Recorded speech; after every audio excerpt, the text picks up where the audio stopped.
Mi hijo me mandó un mensaje que no era para mí. Entonces llamé a la policía. El celular vibró mientras regaba las plantas del patio. Miré la pantalla sin prisa y vi el nombre de mi hijo. Pensé que sería otro pedido de dinero, pero el mensaje decía: mañana a las 9 empiezo. Dile que llore bastante cuando llamemos. El viejo paga rápido cuando cree que va a perderme. Sentí un frío subiéndome por la espalda. Lo leí de nuevo y entendí algo que ningún padre debería entender. Ese mensaje no era para mí, era para el hombre que mi hijo había contratado para fingir su propio secuestro y sacarme dinero. Y con las manos temblando, llamé a la policía para dejar el reporte. Y luego hice una segunda llamada a alguien que sabía cómo leer mentiras. Antes de continuar, suscríbanse al canal y díganos en los comentarios desde dónde nos están escuchando. Mi nombre es Manuel Cepeda, tengo 70 años. Volví a leer el mensaje 3 veces más antes de que mis manos dejaran de temblar. El viejo paga rápido cuando cree que va a perderme. El viejo. Así me llamaba mi hijo cuando hablaba con sus amigos. Nunca en mi cara, siempre a mis espaldas. Me senté en la banca del patio y dejé que la regadera cayera al suelo. El agua empezó a formar un charco a mis pies, pero no me moví, no podía, porque en ese momento, algo más pesado que la traición empezó a acomodarse en mi memoria. Hace 4 años, Javier me llamó una noche desde un número desconocido.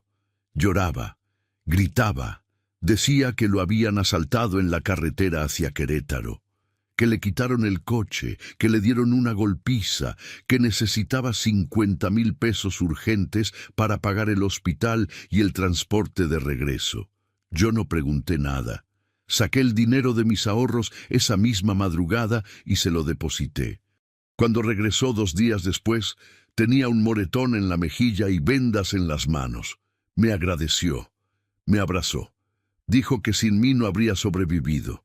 Y yo me sentí orgulloso. Orgulloso de ser el padre que responde, el que no duda, el que protege. Ahora, sentado aquí con ese mensaje brillando en la pantalla de mi celular, me doy cuenta de algo horrible. El moretón estaba en el lugar equivocado. Si te golpean durante un asalto, los golpes llegan al rostro, al estómago, a las costillas. No a la mejilla derecha, perfectamente ubicada, donde cualquier cámara la vería. No con esa simetría tan preparada. Cierro los ojos y recuerdo otros detalles. La forma en que Adriana, su esposa, me miró cuando llegué a su casa con una sopa al día siguiente. No había alivio en sus ojos. Había incomodidad, como si yo hubiera interrumpido algo. La manera en que Javier cambió de tema cada vez que le pregunté por el coche recuperado. Nunca me mostró el reporte del seguro.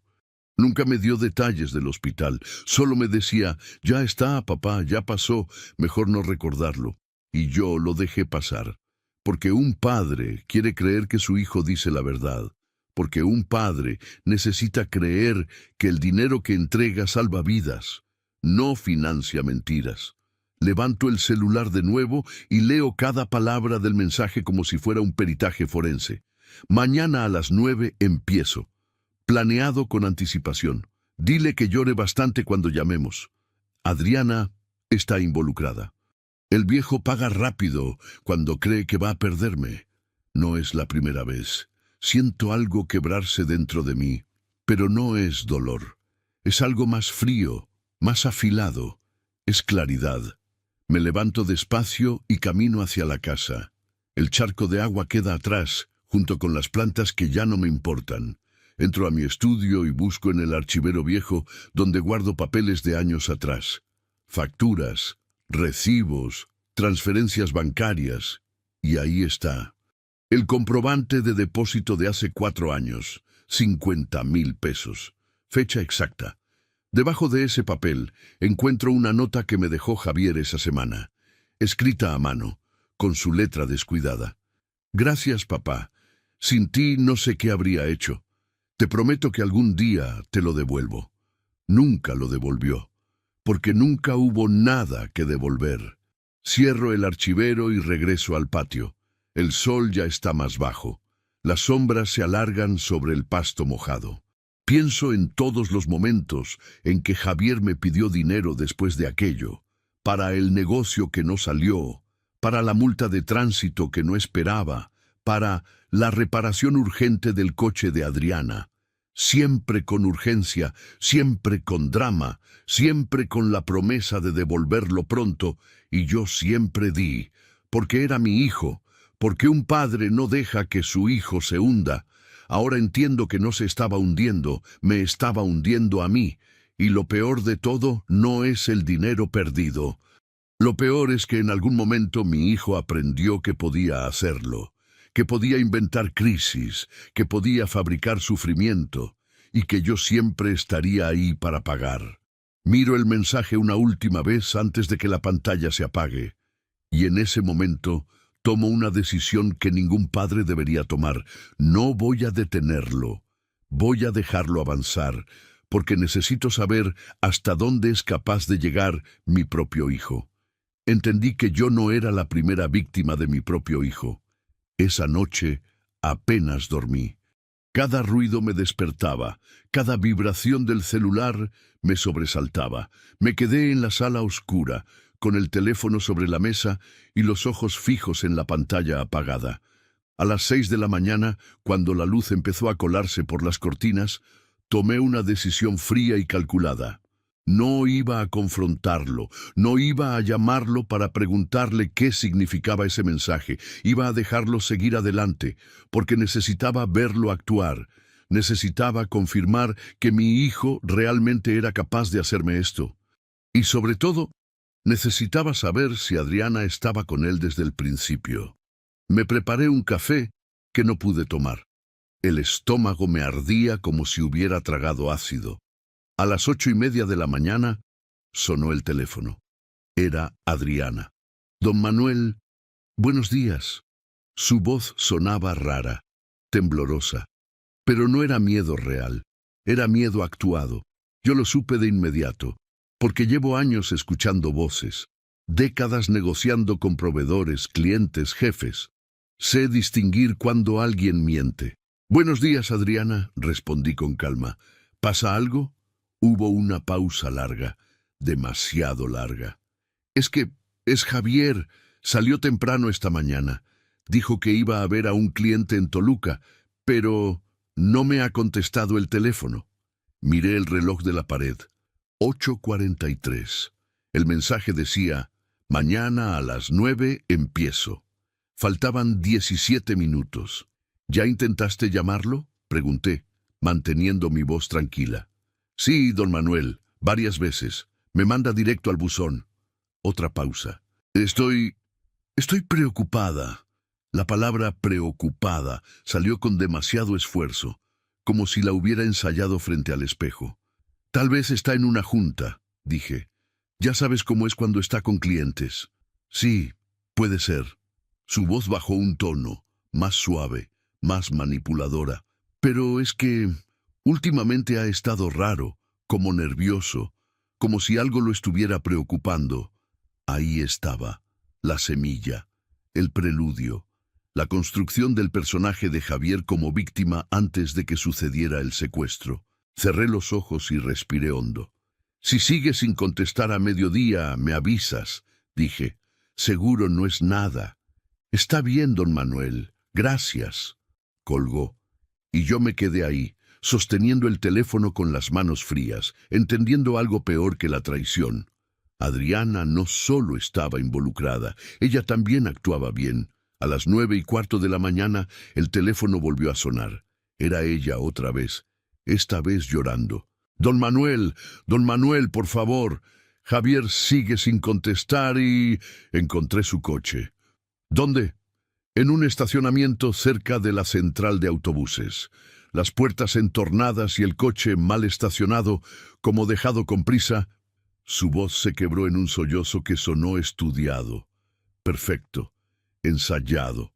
Ya llamé al número de emergencias. Dijeron que mandarían a alguien a revisar. Pero, don Manuel, tengo miedo. Mucho miedo. Yo no dije nada por un momento.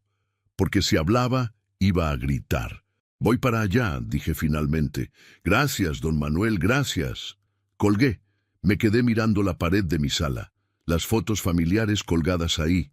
Javier de niño, Javier en su graduación, Javier el día de su boda, sonriendo junto a Adriana. En todas esas fotos yo estaba a su lado, orgulloso, presente, creyendo que construía un legado. Ahora sé que solo construí un blanco fácil. Llegué a la casa de Javier 40 minutos después. Adriana abrió la puerta con los ojos rojos y el maquillaje corrido. Llevaba una blusa blanca arrugada y el cabello suelto, despeinado, todo calculado para parecer una esposa desesperada. «Don Manuel», susurró, abrazándome. Yo le devolví el abrazo, pero no sentí nada, solo el peso de la mentira apretándome el pecho. «¿Ya vino alguien a revisar?», pregunté. Ella asintió. «Sí, pasaron a verlo por encima. Dijeron que no había signos de violencia, pero que tampoco había nada que indicara a dónde fue Javier».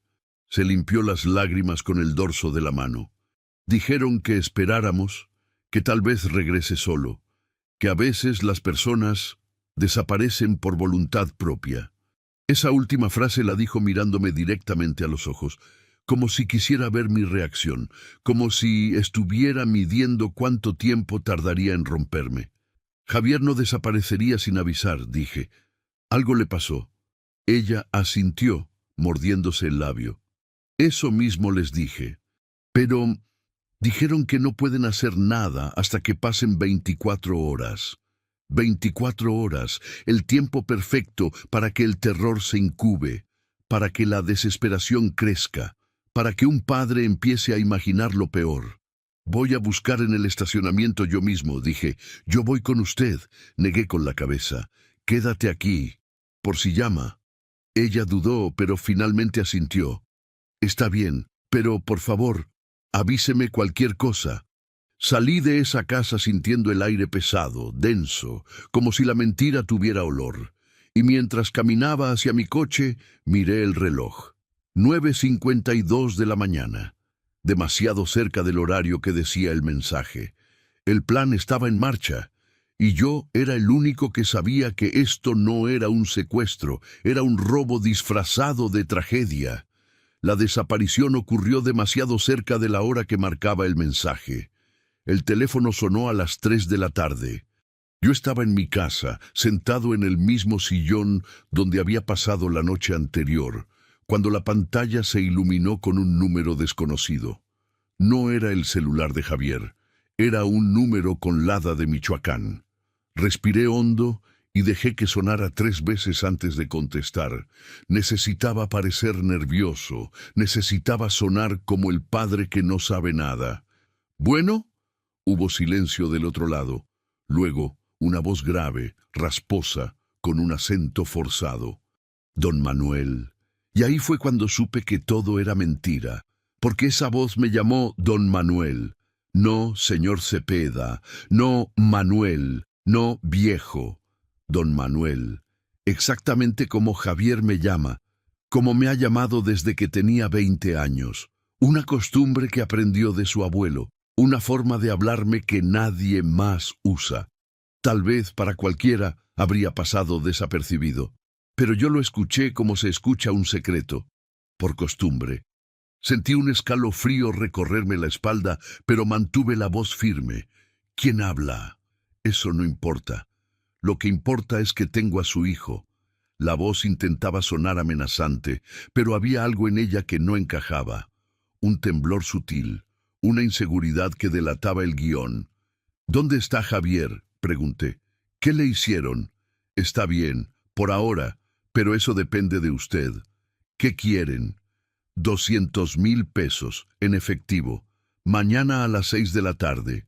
200,000 pesos. Más del triple de lo que me sacó hace 4 años. Mi hijo había perfeccionado su técnica. «No tengo esa cantidad», dije, dejando que mi voz sonara quebrada. «Soy un jubilado, vivo de mi pensión». «Pues consígala, don Manuel». Ahí estaba otra vez, don Manuel, como si ese hombre me conociera, como si hubiera escuchado 1000 veces a Javier hablar de mí. Si no cumple, lo va a lamentar toda su vida.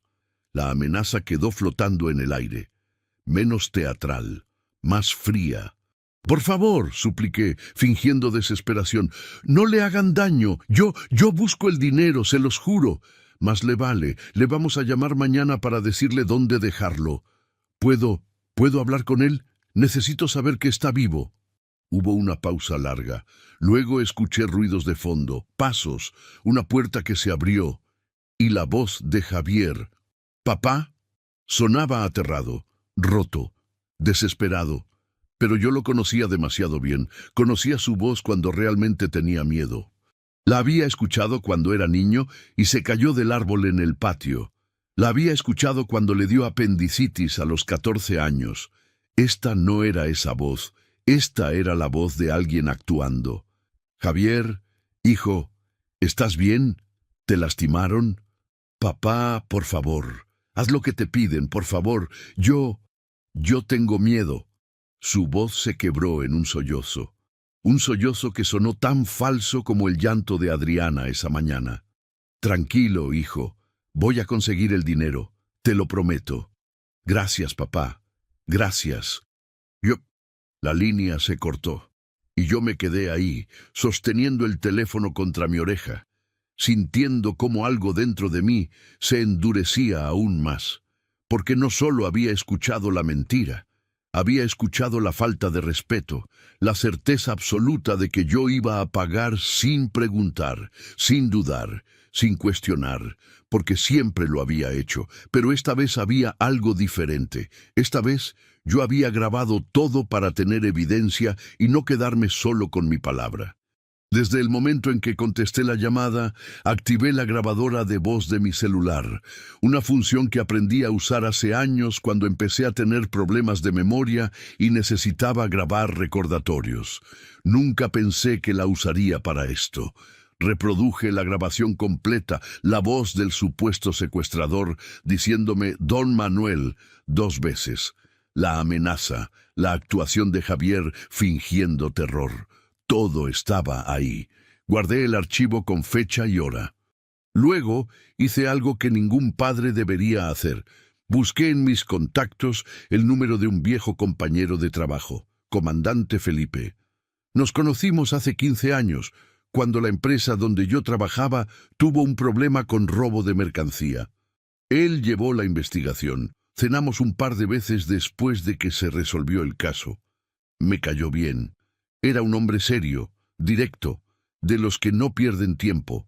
No habíamos hablado en años, pero necesitaba hablar con alguien que entendiera de investigación criminal, alguien que supiera detectar mentiras profesionales. Marqué su número. Respondió al tercer tono. «Bueno, comandante Felipe, habla Manuel Cepeda. No sé si me recuerda». Hubo una pausa. «Don Manuel, claro que lo recuerdo. ¿Cómo está?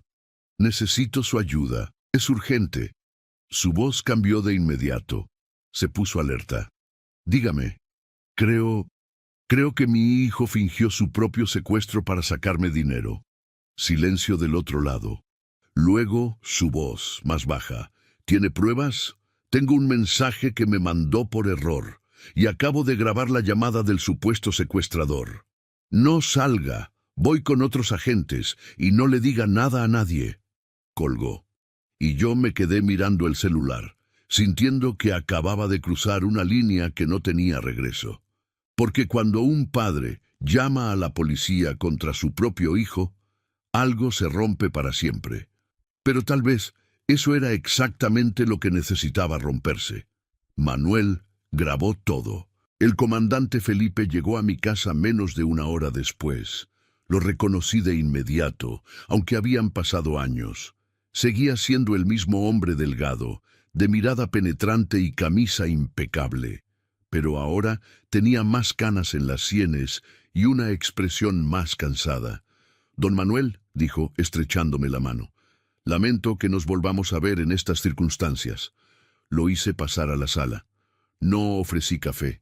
No había tiempo para cortesías. «Muéstreme lo que tiene». dijo sacando una libreta del bolsillo de su saco. Le pasé mi celular. Primero le mostré el mensaje que Javier me envió por error. Él lo leyó despacio, moviendo los labios en silencio. Mañana a las 9 empiezo. Dile que llore bastante cuando llamemos. El viejo paga rápido cuando cree que va a perderme. Cuando terminó, levantó la vista hacia mí. ¿Cuándo recibió esto? Ayer por la tarde, a las 5:30. ¿Y hoy desapareció? Muy cerca de las 9 de la mañana. Como decía el mensaje. Felipe asintió lentamente. ¿Y la llamada? Le mostré la grabación. Él sacó un pequeño audífono de su bolsillo, lo conectó al teléfono y escuchó completa la conversación. No dijo nada. Solo tomaba notas en su libreta con una letra apretada y rápida. Cuando terminó, se quitó el audífono y se quedó mirando la pantalla del celular. El que llama lo trata como Don Manuel, dijo. Eso es inusual. Muy inusual, respondí. Solo mi hijo me llama así. ¿Y la voz? ¿Le suena conocida? Negué con la cabeza. No, pero suena forzada, como si estuviera actuando. Felipe volvió a reproducir un fragmento de la grabación. La parte donde el supuesto secuestrador me amenazaba. Demasiado ensayado, murmuró. Los secuestradores reales son más directos, más fríos. Este suena como si estuviera leyendo un guión. Se quedó pensando un momento. Luego me miró con una expresión que no supe descifrar. Don Manuel, ¿su hijo tiene amigos con antecedentes? ¿Alguien que pudiera estar involucrado en algo así? No lo sé, admití. Hace años que no conozco realmente a las personas con las que se junta. Felipe asintió. Voy a necesitar que me dé acceso completo al mensaje. Y a la grabación. Tengo un técnico que puede analizar la voz y documentarlo como corresponde. Haga lo que necesite, dije. Él sacó su propio teléfono y empezó a tomar fotografías de la pantalla de mi celular. Luego me pidió que le enviara el archivo de audio por correo. Mientras yo hacía la transferencia, él seguía revisando sus notas. «Hay algo más que necesito saber», dijo sin levantar la vista. «¿Esta es la primera vez que su hijo le pide dinero de emergencia?» La pregunta me golpeó como un puñetazo. «No», respondí después de una pausa. «Hace 4 años me pidió 50,000 pesos. Dijo que lo habían asaltado en la carretera hacia Querétaro». Felipe dejó de escribir. Levantó la vista hacia mí. ¿Presentó denuncia? No lo sé, supongo que sí. ¿Vio el reporte médico, el reporte del seguro del coche? Negué con la cabeza, y en ese momento me di cuenta de cuántas cosas había aceptado sin cuestionar. Felipe cerró su libreta y se recargó en el respaldo del sillón. «Don Manuel, voy a ser honesto con usted. Esto no es un secuestro, es una extorsión familiar, y por lo que me está contando, no es la primera vez que su hijo lo hace». Sus palabras flotaron en el aire como humo denso. «Pero hay algo más», continuó. «Ese mensaje menciona a alguien más. Dile que llore bastante cuando llamemos. ¿Su nuera? ¿Adriana?» «Sí, ella me llamó esta mañana. Estaba actuando, llorando de una forma que no era real». Felipe asintió, como si eso confirmara algo que ya sospechaba. «Esto está planeado. Y no lo hicieron solos». Sacó su teléfono y empezó a buscar algo en sus archivos. «Hace 2 años investigué un caso similar. Un hombre de 35 años fingió su secuestro para sacarle dinero a su madre. Usó a un cómplice que hacía las llamadas. Le pedían 150,000 pesos. Me mostró una fotografía en la pantalla. Un hombre joven, de barba cerrada y mirada dura. Tenía un tatuaje en el cuello. «Rubén Ortega», dijo Felipe. «Lo arrestamos. Cumplió 6 meses. Salió hace 1 año». Miré la fotografía sin reconocerlo. «¿Por qué me muestra esto?» Felipe guardó el teléfono. «Porque Rubén se especializó en esto. Después de salir de la cárcel, empezó a ofrecer sus servicios. No secuestra personas realmente. Solo actúa, hace las llamadas, pone la voz, cobra un porcentaje».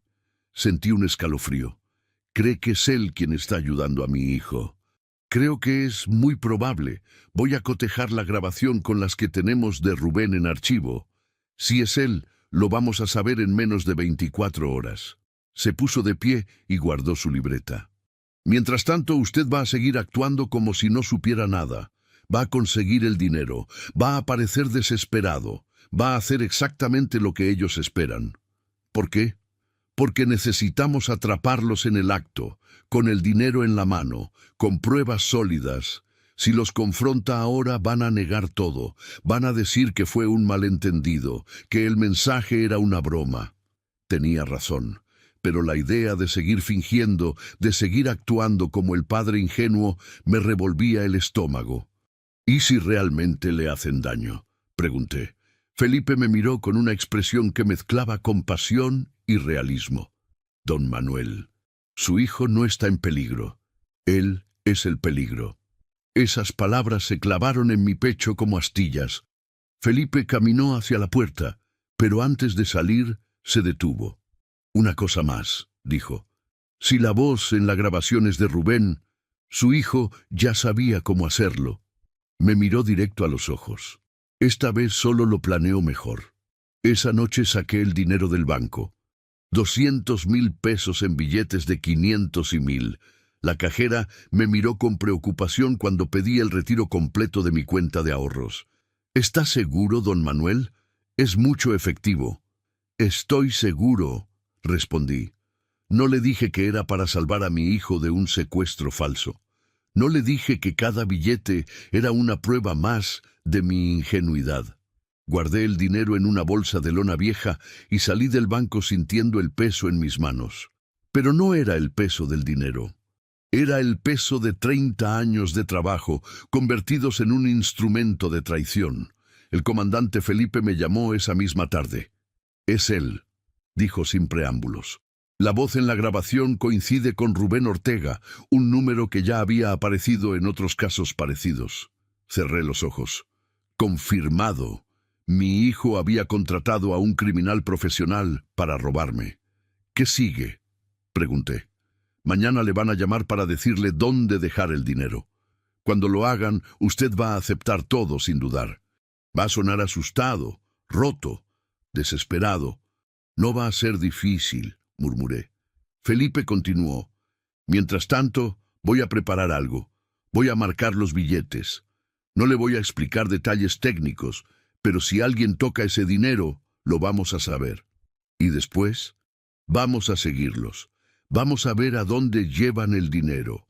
Y cuando estén todos juntos, los arrestamos. Hubo una pausa.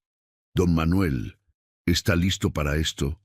Porque una vez que comience, no hay vuelta atrás. Su hijo va a terminar en la cárcel. Me quedé callado. Un hijo criado solo después de que su madre nos abandonara. Todo para llegar a este momento, para tener que elegir entre proteger a mi hijo o protegerme a mí mismo. Estoy listo, dije finalmente, y al decirlo sentí que algo se quebraba dentro de mí, algo que nunca volvería a repararse. Felipe llegó a mi casa a las 10 de la noche con un maletín negro. No tocó el timbre, solo envió un mensaje. «Estoy afuera». Salí en silencio y subí a su coche. ¿Trajo el dinero? Saqué la bolsa de lona del asiento trasero y se la entregué. Él la abrió bajo la luz tenue del interior del vehículo y empezó a contar los billetes. Sus manos se movían con precisión mecánica. 200,000 exactos, confirmó. Luego sacó del maletín un frasco y empezó un procedimiento discreto. Los billetes iban marcados para rastreo. No me explicó detalles. Solo dijo, si lo tocan, lo vamos a saber. Trabajó en silencio. Cada billete marcado con precisión. Cuando terminó, guardó los billetes de vuelta en la bolsa y me la devolvió. Mañana, cuando le digan dónde dejar el dinero, lo va a hacer exactamente como ellos le indiquen. Pero antes de salir de su casa, me va a llamar. ¿Tendrá gente lista? Felipe dudó un momento. Voy a armar algo discreto. No es perfecto, pero es suficiente si usted hace su parte. Asentí. Felipe me miró con esa expresión que ya había visto antes. Compasión mezclada con dureza profesional. Don Manuel, Esto va a doler. Cuando vea a su hijo esposado, cuando escuche la sentencia, cuando tenga que declarar contra él, va a doler. ¿Está seguro de que puede soportarlo? Pensé en el mensaje. El viejo paga rápido cuando cree que va a perderme. Pensé en Adriana, llorando de mentira. Pensé en los 50.000 pesos de hace 4 años. Pensé en todos los pedidos de dinero que vinieron después. Ya no me duele. Mentí. Solo quiero que esto termine. Felipe asintió. Mañana a primera hora revise su teléfono. La llamada va a llegar y cuando llegue, usted ya sabe qué hacer. Bajé del coche y regresé a mi casa con la bolsa de dinero marcado. Esa noche tampoco dormí. La llamada llegó a las 11 de la mañana, el mismo número de Michoacán, la misma voz rasposa de Rubén. «Don Manuel, ¿tiene el dinero?» «Sí», respondí con voz temblorosa. «Lo tengo, todo. Por favor, no le hagan daño a mi hijo». «Bien. Escuche con atención porque solo se lo voy a decir una vez». Saqué un bolígrafo y anoté en un papel. A las 3 de la tarde va a ir a un centro comercial de la zona norte. Va a entrar por la puerta principal. Va a caminar hasta la fuente del segundo piso. Ahí va a dejar la bolsa con el dinero en una de las bancas. Va a sentarse durante 5 minutos. Luego se va a ir. Sin voltear, sin buscar a nadie. ¿Entendió? Entendí, dije.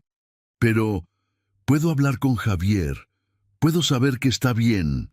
Cuando tengamos el dinero lo vamos a soltar. Esa es la única garantía que le puedo dar. La línea se cortó, y yo me quedé mirando el papel con las instrucciones anotadas. Un centro comercial enorme, lleno de gente a esa hora. El lugar perfecto para recoger dinero sin llamar la atención. Llamé a Felipe de inmediato. Le di todos los detalles. «Perfecto», dijo. «Vamos a tener gente en las salidas principales. Cuando alguien recoja esa bolsa, lo vamos a seguir. ¿Y si algo sale mal? Va a salir bien, don Manuel. Pero necesito que confíe en mí». Colgué. A las 2:30 de la tarde salí de mi casa con la bolsa de dinero marcado. Manejé hacia el centro comercial, sintiendo cada latido del corazón como un martillazo en el pecho. Estacioné en el nivel 3. Bajé las escaleras.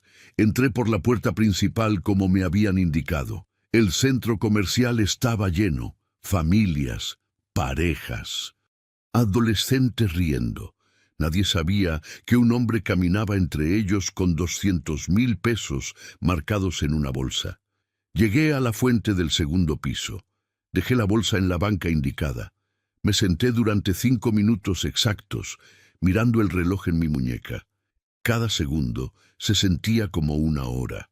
Luego me levanté y caminé hacia la salida sin voltear, sin buscar, sin saber quién iba a recoger el dinero. Pero mientras bajaba las escaleras, recibí un mensaje de Felipe.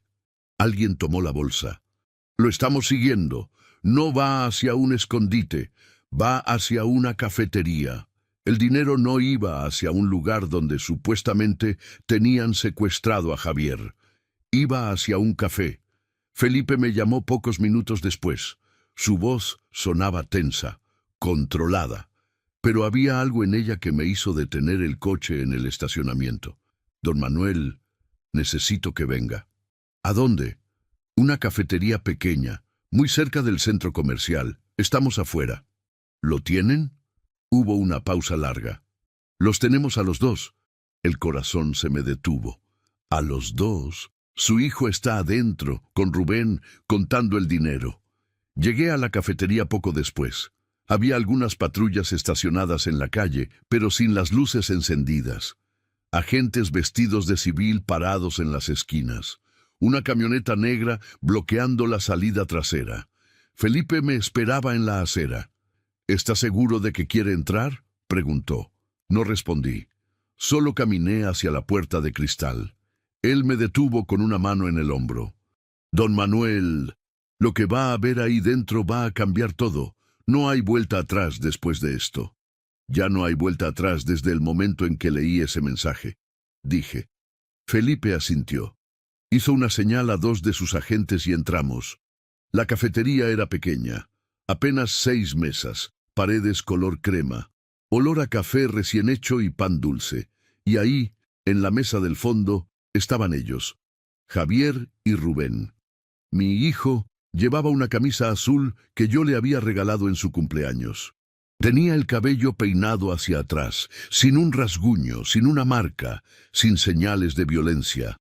Rubén estaba frente a él, barba cerrada, tatuaje en el cuello, exactamente como en la fotografía que Felipe me había mostrado, y entre los dos, sobre la mesa, estaba la bolsa de lona, abierta, con los billetes apilados en montones ordenados.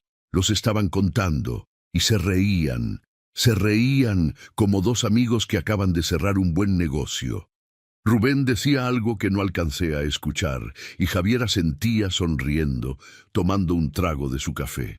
No había miedo en sus ojos, no había angustia, solo satisfacción. Felipe levantó la mano y 3 agentes entraron detrás de nosotros. ¡Policía! ¡Manos arriba! ¡Ahora! La cafetería se congeló. Las 2 meseras se quedaron inmóviles detrás de la barra. Un hombre que leía el periódico en una mesa lateral dejó caer su taza. Y Javier. Javier levantó la vista despacio.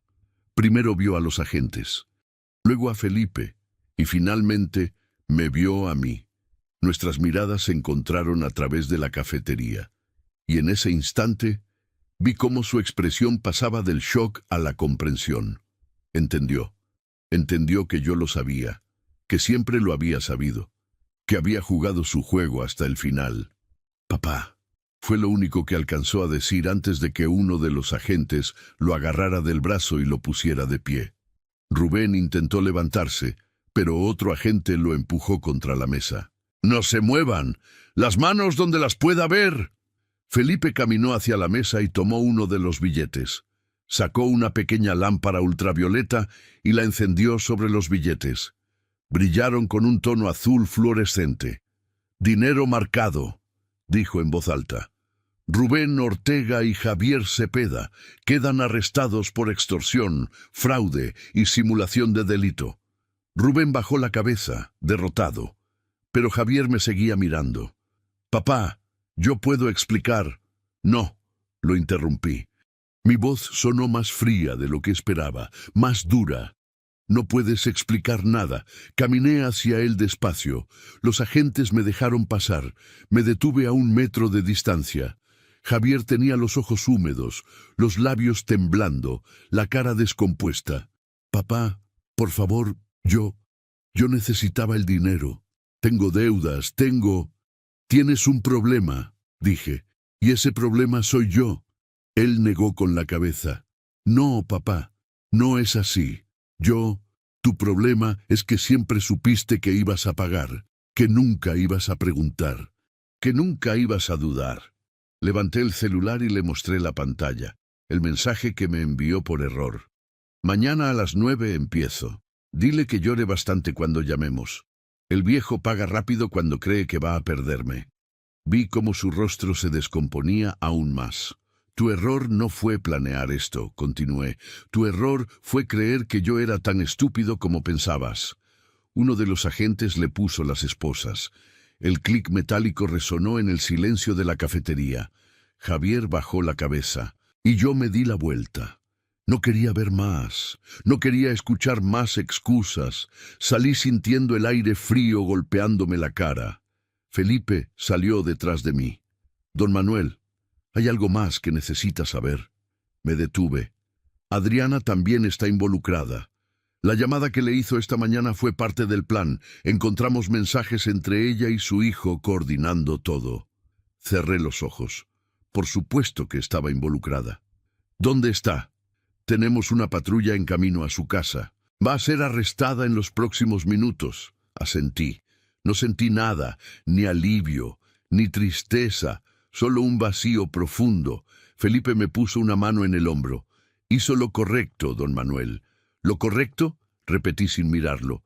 «Lo correcto habría sido criar a un hijo que no necesitara robarme». Caminé hacia mi coche. Detrás de mí, escuché las puertas de la patrulla cerrándose. Escuché la voz de Javier gritando mi nombre. Pero no volteé, porque en esa cafetería, sentado frente a un criminal, contando el dinero que me robó mientras se reía, ya no vi a mi hijo, vi a un extraño. Javier vio a su padre entrando detrás de la policía. La sala de interrogatorios olía a desinfectante y café viejo. Yo estaba sentado del otro lado del vidrio, viendo todo en silencio. Felipe estaba a mi lado, con los brazos cruzados, observando. «No tiene que estar aquí», me había dicho antes de entrar. «Puede esperar afuera». Pero yo necesitaba ver esto. Necesitaba escuchar cada mentira, cada justificación, cada intento de manipulación, porque durante años siempre le había creído, y esta vez quería ver exactamente cómo mentía cuando ya no había salida. Javier estaba sentado frente a una mesa metálica. Las esposas ya se las habían quitado, pero sus muñecas todavía tenían las marcas rojas. Rubén estaba en otra sala, separados, como debe ser en estos casos. Un agente joven entró con una carpeta y se sentó frente a Javier. «Señor Cepeda», comenzó con voz neutral, «se le informan sus derechos. Puede no declarar, puede pedir un abogado, y todo lo que declare quedará asentado en la carpeta. ¿Entiende?» Javier asintió sin mirarlo. «Necesito que responda verbalmente». «Sí, entiendo». «¿Desea esperar a su abogado antes de hablar?» Javier bajó la cabeza. «No, quiero explicar todo ahora». El agente abrió su libreta. «Bien, entonces comencemos. ¿Por qué estaba con Rubén Ortega en una cafetería contando 200,000 pesos en efectivo?» Javier levantó la vista y entonces empezó la actuación. Yo no sé quién es ese hombre. Él me obligó». El agente no reaccionó. «¿Lo obligó?» «Sí, me secuestró esta mañana, me tuvo encerrado, me dijo que fuera con él a recoger el dinero o me iba a matar». Felipe soltó un bufido a mi lado. «Todavía no entiende», murmuró. El agente en la sala abrió la carpeta y sacó una hoja impresa. «Señor Cepeda, tenemos un mensaje de texto que usted envió ayer a las 5:30 de la tarde». Deslizó el papel sobre la mesa. Javier lo miró, y vi cómo su rostro perdía color. «Mañana a las 9 empiezo. Dile que llore bastante cuando llamemos. El viejo paga rápido cuando cree que va a perderme». Este mensaje, continuó el agente, fue enviado desde su número de teléfono al número de su padre, por error. Javier abrió la boca, pero no salió ningún sonido. «¿Puede explicar este mensaje?» Yo no. Eso no es qué, no es suyo. Tenemos el registro de su compañía telefónica. Salió de su celular, a las 17:34 horas. Javier bajó la cabeza. El agente sacó otra hoja. «Ahora hablemos de la llamada». Presionó el botón de una grabadora que estaba sobre la mesa, y la voz de Rubén llenó la sala de interrogatorios. «¿Don Manuel?» Mi propia voz respondió. «¿Quién habla?» «Eso no importa. Lo que importa es que tengo a su hijo». El agente detuvo la grabación. Esta llamada fue hecha desde un número de Michoacán, un número que ya había aparecido en otros casos parecidos. El mismo hombre con el que usted estaba en la cafetería. Javier apretó los puños sobre la mesa. «Pero hay algo más interesante», continuó el agente. «En esta llamada, el secuestrador lo llama Don Manuel 2 veces. ¿Sabe quién más lo llama así?» Silencio. «Usted, solo usted. Su padre nos lo confirmó». Javier cerró los ojos. El agente se recargó en su silla. «Señor Cepeda, esto no es un secuestro. Es una extorsión familiar planeada. Y tenemos todas las pruebas». Sacó más papeles de la carpeta. «Mensajes entre usted y Rubén, coordinando el plan, llamadas telefónicas y algo más». Deslizó otra hoja. «Hace 4 años, usted le pidió a su padre 50,000 pesos. Le dijo que lo habían asaltado en la carretera hacia Querétaro, que lo habían golpeado, que necesitaba dinero urgente para el hospital y el transporte». Javier levantó la vista bruscamente. Investigamos ese supuesto asalto. ¿Sabe qué encontramos? Nada. No hay reporte policial. No hay registro hospitalario. No hay reclamo de seguro. El agente golpeó suavemente la mesa con el dedo. Porque nunca existió. Era la misma estafa. Solo que hace 4 años usted la hizo solo, sin ayuda profesional. Vi cómo Javier empezaba a desmoronarse. Los hombros caídos, la cabeza baja, las manos temblando. Y ahora perfeccionó el método, continuó el agente. Contrató a Rubén, involucró a su esposa, planeó cada detalle, excepto uno. Levantó el celular. El mensaje que le envió a su padre por error. El silencio en la sala era absoluto. Yo, del otro lado del vidrio, sentía cada palabra como un clavo oxidado enterrándose en mi pecho. Porque todo era verdad, cada acusación, cada prueba. Mi hijo no era una víctima, era un criminal, y yo había sido su objetivo durante años. El agente cerró la carpeta. Una última cosa, señor Cepeda. Su esposa, Adriana, acaba de ser arrestada. Tenemos los mensajes entre ustedes, las llamadas, la coordinación del plan. Sacó su teléfono y mostró la pantalla. Era una captura de mensajes entre ellos. Adriana, ¿ya le mandaste el mensaje a Rubén? Javier, sí. Mañana empieza todo. Tú solo llora cuando llame. El viejo se quiebra fácil. Adriana, ¿y si sospecha? Javier, no va a sospechar. Nunca lo hace.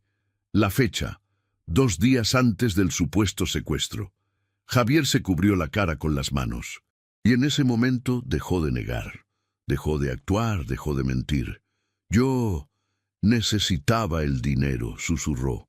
Tengo deudas, muchas deudas. Y mi papá, él siempre me ayuda, siempre. Entonces, ¿por qué no le pidió el dinero directamente? Javier soltó una risa amarga.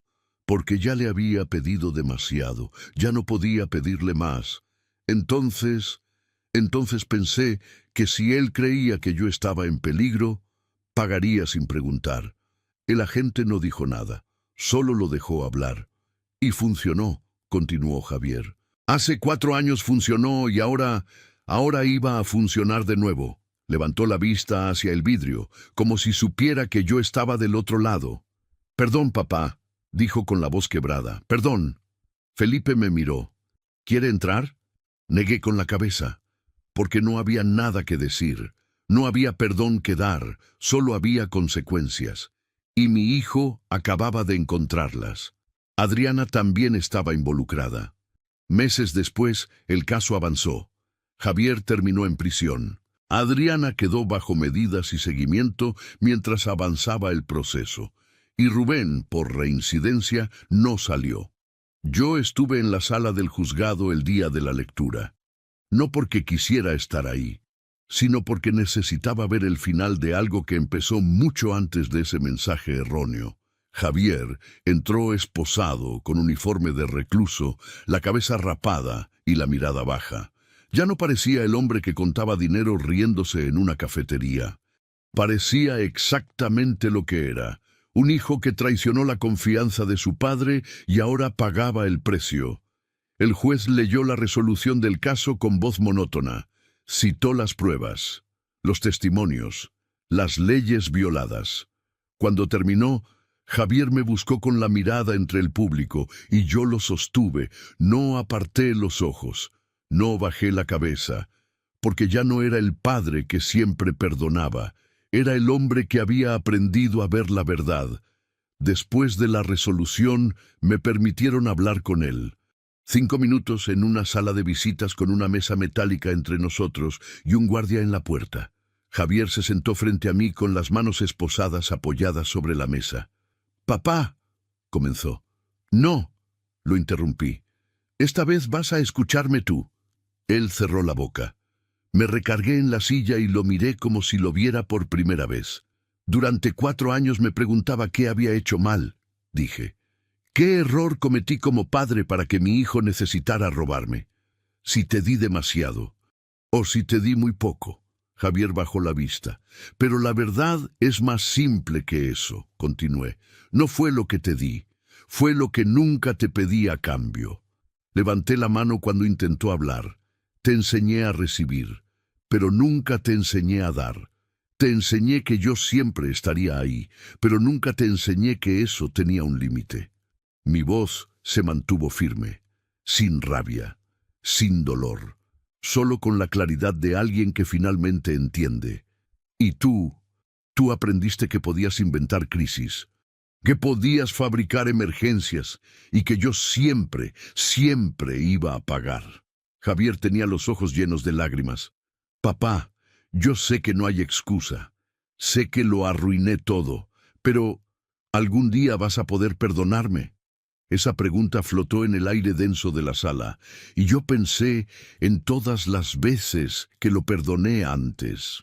Cuando me mintió sobre el asalto en la carretera hacia Querétaro, cuando me pidió dinero para negocios que nunca existieron, cuando prometió devolverme lo que nunca pensó devolver. Pensé en el mensaje que me envió por error. El viejo paga rápido cuando cree que va a perderme. Y finalmente le di la respuesta que necesitaba escuchar. No fue tu secuestro lo que te arruinó, Javier, dije despacio. Fue el mensaje que me mandaste sin querer. Él frunció el ceño, sin entender, porque ese mensaje me mostró algo que nunca habría visto de otra forma. Me mostró que para ti yo no era tu padre, era una fuente de dinero, un viejo al que podías manipular. Me puse de pie. Y eso no lo puedo perdonar, no porque no quiera, sino porque perdonar eso sería traicionarme a mí mismo. Caminé hacia la puerta. Papá, espera. Me detuve sin voltear. Tienes tiempo para pensar en lo que hiciste, dije, para entender que las acciones tienen consecuencias. Y cuando salgas, si decides buscarme, ya no vas a encontrar al mismo hombre. Abrí la puerta, porque el viejo que pagaba rápido cuando creía que iba a perderte, ese hombre ya no existe. Salí de la sala sin mirar atrás. El guardia cerró la puerta detrás de mí y escuché el grito ahogado de Javier del otro lado. Pero seguí caminando. Han pasado meses desde entonces. Adriana cumple sus medidas. No me ha buscado. Yo tampoco a ella. Rubén sigue en prisión. Y Javier escribe cartas. Llegan cada semana, sin falta, con su letra descuidada y sus disculpas repetidas. No las abro. Las guardo en una caja en el estudio. Tal vez algún día las lea. O tal vez no, porque aprendí algo que me tomó demasiado tiempo entender. Un padre no solo protege, también observa. Y cuando observas lo suficiente, empiezas a ver cosas que el amor no te dejaba ver antes.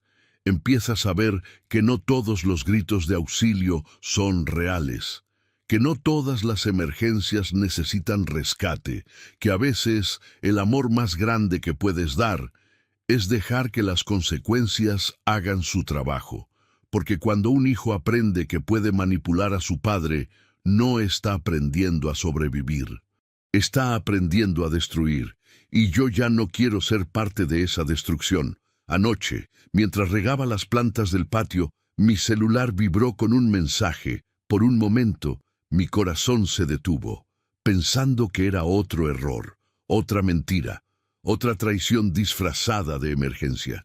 Pero era solo un recordatorio del banco, nada importante. Guardé el teléfono y seguí regando las plantas. El agua cayendo sobre la tierra seca, la vida continuando. Y yo, finalmente, dejando ir. Porque a veces, lo más difícil que puede hacer un padre no es salvar a su hijo, es dejarlo caer y confiar en que cuando toque fondo, aprenda a levantarse solo.